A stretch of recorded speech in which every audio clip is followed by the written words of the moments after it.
All right, in reaction 3, which is the final step in day 1 of the Copper Again lab, we are now going to take that, again, the product of step 2 is now the reactant of step 1.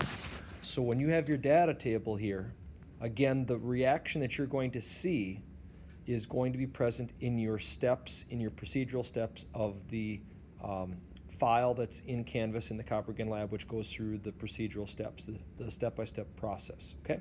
So the product of step 2 is now the reactant of step number 3. And you can see we have this copper in this nice dark, bright blue copper product, which is that nice dark blue, deep blue copper hydroxide, okay? We are now going to place that copper hydroxide into a hot water bath. So we just have some tap water in a beaker, all right? And then we've heated it to just about to boiling, and then we turn off the heat to a very low setting, but it's a very hot water. We're going to insert that blue solution into it, and then we are going to stir it occasionally.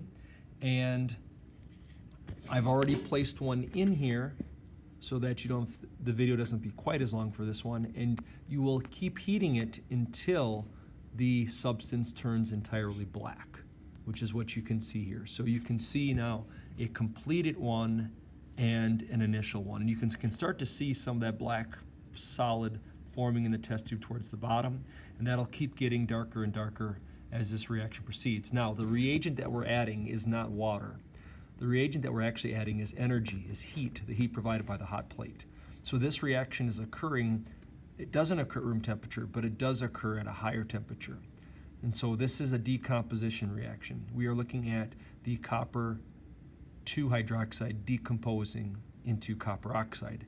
Again, the unbalanced reaction is, the reaction is provided into Canvas in step 3.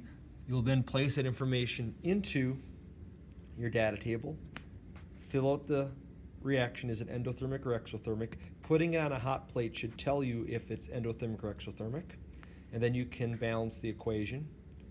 That is, again, I provide the skeleton equation, you have to just balance it, and then fill out the table. And again, the color and states of the material, you can see now that that black material is almost, that original blue material has now almost fully been converted to black.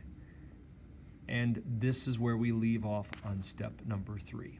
If you have any questions so far in the laboratory and the colors or the states, just give me contact me. Otherwise, you should now be able to fill out entirely page 1 and 2 of the template. Page 2 of the template contains step 2 and step 3. And page 1 of the template, do not forget to put your name, a purpose statement, give me a single sentence as to what the goal of the lab is, and if you read page 1 of the directions, it kind of goes through that. There are these vocabulary terms I would like you to answer.